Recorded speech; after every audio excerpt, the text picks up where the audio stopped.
Hello and welcome to the Guardian Film Show. The Oscars are exhausted and so are we. Yes, we've been 24 rounds with that little gold man and wouldn't you know it, he landed a few punches. Joining me to wrap up this circus is Peter Bradshaw and Catherine Shord. Peter, Birdman flew and Boyhood took a beating.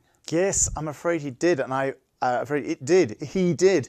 And I suddenly realised at the end of the evening quite how much of my bland and sort of placid good nature towards this event had been premised on the unspoken promise that Boyhood would obviously win Best Picture.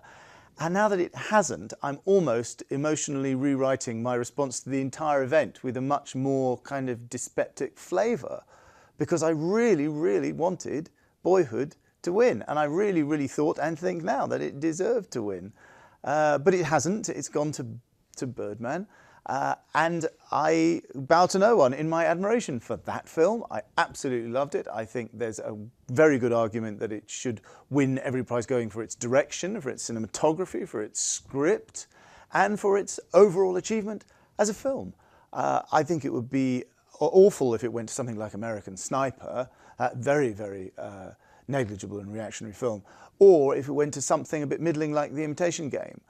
This was, at any rate, a first-class film, and it's very good that it's been distinguished in this way, but I can't help thinking that the Academy has been given the opportunity to recognise a real modern classic and has just managed to fumble it at the last minute and just given it to something else. Of course, it's a vote, of course. It's not a question of a cabal of half a dozen people. It is a vote, it's a public vote, and you kind of have to take that on the chin. But I am very, very disappointed that Boyhood didn't win Best Picture.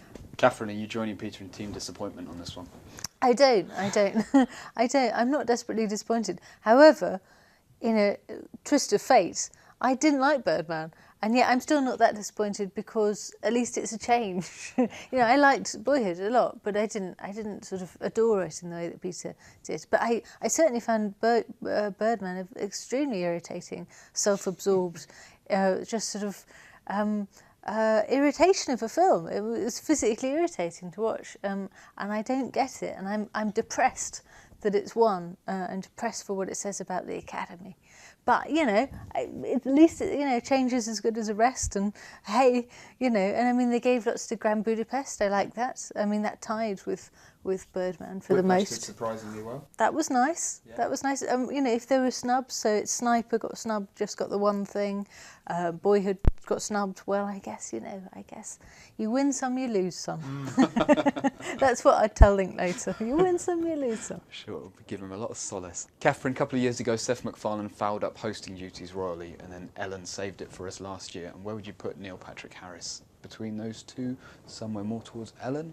Towards Seth. I suppose that's the thing, isn't it? People sort of, in a knee-jerk way, think, oh, he's a bit more like Ellen. Yeah. Because, well, he's gay. And yet he's mainstream. And so, they put him in that category. But actually, of course, he's worked quite extensively with Seth MacFarlane, who's also a song and dance man. And he has got that sort of sense of humour. I quite liked him. I thought he was good, actually. Got a lot of Twitter hate, didn't he? Got a lot of Twitter hate, got a bit of hate in the room from some... He was certainly not getting the laughs. Kind of a tough crowd, but Ellen DeGeneres absolutely knocked them dead because she worked with the people in the audience. She seemed to have learned what Tina and Amy had taught, which is if you rap with the big names in the audience and you set that up, you can generate a real charge. That's exactly it, though, isn't it? With the selfie thing that Ellen did last year, it's basically a form of huge flattery. Oh, yeah. Whereas Neil Patrick Harris is actually attacking them a little bit. And he was kind of like... I don't know, but some of the song and dance stuff, I think he should have gone for that a bit more, and there should be more humour in the song and dance, because the very first number ended with him doing this rather solemn pose where he was the statuette.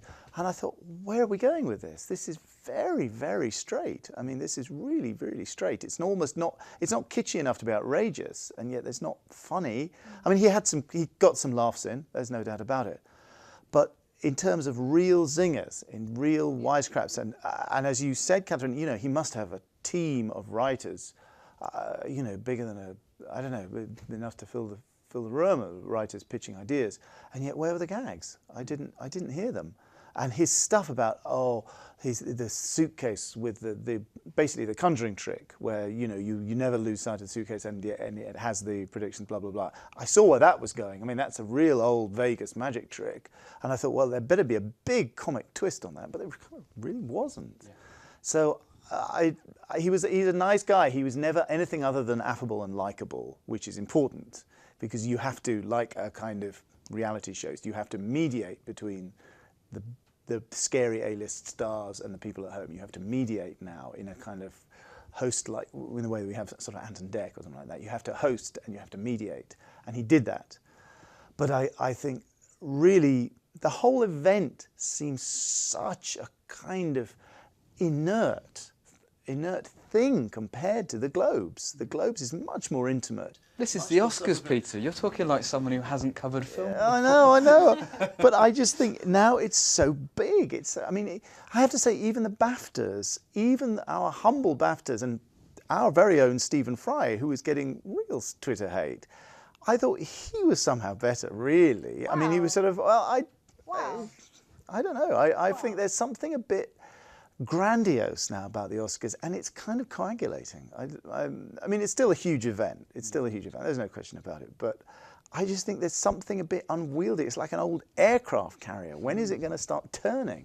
But I think that, it struck me as much more whip-cracky and lively than most previous years in the last 5 years or so. But I think one of the weird things about it is the tonal shifts are just so abrupt. They're so bizarre, aren't They're so, like the Lady Gaga thing, and then you just don't know where you are.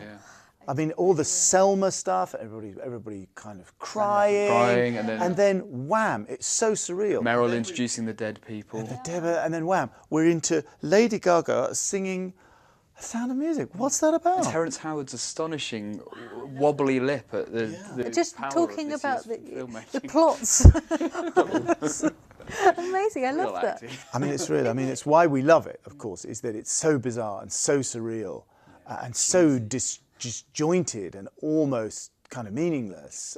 And of course, that's something that nothing, even the Globes, which I love, can't compare with, because it doesn't have that high seriousness that the Oscars can turn on. And people really bring it, my God. They really, and I think it's because it's the last stage in this whole process. People are completely worn out. Yeah. And they just, Eddie Redmayne, it was cute, but it was undignified to sort of squeal. Being electric shocked by the Oscar. And, but people really, they cry even before they've sort of spoken. It's intense. But I think one of the funny things is that if you just see the highlights, you don't quite get the strange, not really building emotion of it, but the strange, pin changes of tone. Yeah. That's what the weird thing is. You can't get a handle on it. No. But yeah, it's very unique in that way. Even the Globes, it's much more kind of sceptical. It's much more showbiz. It's much more LA. It's shorter. And shorter. Yeah. This is just insane. One thing I would say I did quite like is the death reel. I thought that was handled quite nicely, actually. I like the fact that they weren't clips. Illustrations, right? I like the illustrations. I thought that was quite classy, actually. Yeah, last year it was sort of, I remember them sort of exploding. Blossoming. Yeah. Blossoms, yeah. That was unpleasant. Yeah. So the Oscars are supposed to be an enriching experience. So what was your one take home from this year's ceremony? Peter, you start us off. Well, my one take home is as I say, that awful anticlimax. I almost thought, wow, are they going to show us a close-up on Richard Linklater's face? Because he's only human. He must be terribly heartbreaking in slow motion. Yeah, that face. It was all those, because they're used to putting it out there. Ethan Hawke and Ella Coltrane. They're used to absolutely giving us everything, and now it's almost as if the camera turned away from them at the last moment. And that, for me, was the real heartbreaker.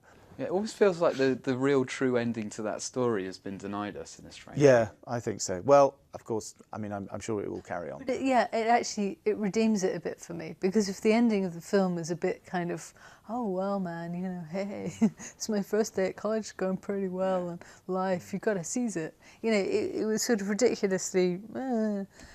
whereas that ending was a bit more bittersweet. It was a bit more like life. It's a cold, hard slap of reality. Yeah, that's welcome to my life. Catherine, what are you taking home from this year's Oscars? Well, I think for me the most memorable thing was just the endless orchestras trying to cut off the.